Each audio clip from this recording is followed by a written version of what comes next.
It was on October 13th, 1812, the British made a tremendous victory at the Battle of Queenston Heights.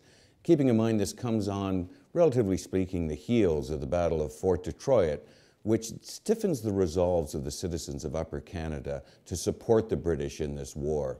It starts very, very early in the morning. It's an invasionary force under the leadership of General Van Rensselaer that's crossing at Lewiston, just up the river about 6 miles, and their intent is to take Queenston.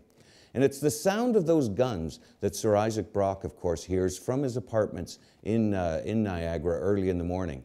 And he rides to the sound of the guns well ahead of his own reinforcements. Now, when he gets to the battlefield, what he finds, of course, is the British have pinned the Americans down on the shoreline. And the linchpin to this, of course, is a large cannon that's halfway up the escarpment on what they call the redoubt. He goes up there to make sure the cannon fire keeps the Americans pinned, and as a matter of fact, pulls down some of the men that he has at the heights, guarding it against any incursion by the Americans. As a result, the Americans are actually able to get up a goat path just upriver slightly, and they take the heights, and as a result start to fire down on this redoubt position.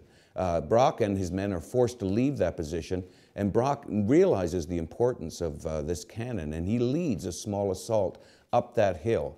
It's at this point, of course, that Sir Isaac Brock is killed, which is a tremendous loss to the British side. However, this then allows the Americans to come in force. They take control of the top of the heights, and it's really at this point we see the vital importance of the Aboriginal allies to the British cause. There are not that many of them, and they're under command of John Norton, but their size is all out of proportion to their presence on the battlefield. They are actually at the tree line, and every time the Americans try to force forward, they're running out, they're taking scalps, they're taking lives, and of course their war cries are echoing down the inside of that gorge. Now these young men have been raised on tales by their fathers and grandfathers of the vicious wars that went on with the Aboriginals in the Ohio Valley and the Mohawk Valley, and they refused to cross. And without reinforcements, of course, the Americans are really stranded up on those heights and hemmed in by this small Aboriginal force. And during this whole time, of course, General Sheaffe here at Fort George has managed to get a number of reinforcements. They make the march up the river, and of course, they're able to enter onto the battlefield with the Americans penned in. And they come out of the tree line, they get off a quick volley, and then it's a bayonet charge. And it's this bayonet charge, of course, which causes so many of the American soldiers to surrender. And tragically, a number of them actually jump off the side of the escarpment into the gorge below and to their death rather than face those bayonets. One of the luminaries, of course, that's captured is Winfield Scott, who goes on, of course, to lead the attack on Fort George later after he's paroled.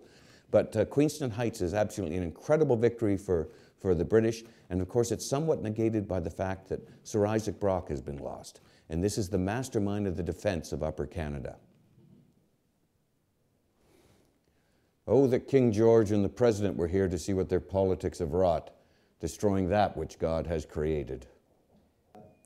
I'm Scott Finlay for Canada Parks Agency and Niagara National Historic Sites, inviting you to join us for the 200th year recognition of the War of 1812. Join us here at Fort George as we relive history.